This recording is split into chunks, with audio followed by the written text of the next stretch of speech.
भैला पहाथे छटक जाता पाछे जान बड़ी बुरा लगता तोहर बाते। अच्छा सुना ना भैला पहाथे छटक जाता पाछे जान बड़ी बुरा लगता तोहर बाते।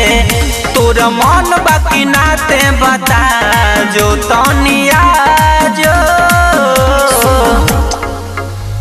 रहरी में बहरी गिरावता जादू जी लागता कि मन तोहर नइखे भरल आज जी।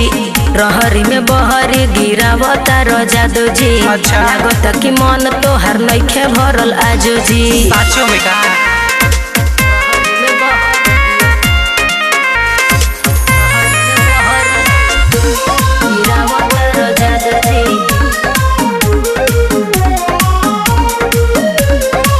हमरा बुझाता तू खत्म बड़ा बना लो तनी खा के छोहाड़ा।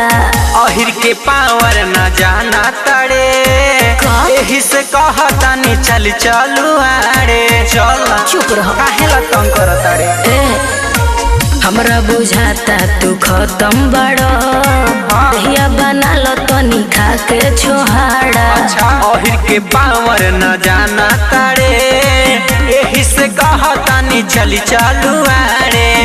तोर मन बाकी नाते बता जो नाला जा जो रहरी में बहरी गिरावता जादू जी लागता कि मन तोहर नइखे भरल आज जी। रहरी में बहरी गिरावता जादू जी लागता कि मन तोहर नइखे भरल आज जी।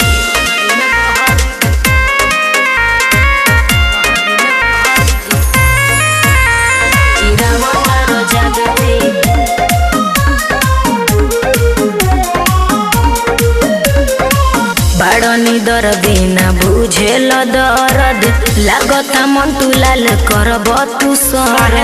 रहर कटा जाई करबे काय अकेले मन हमर बावे के मुहवे में ले लेना।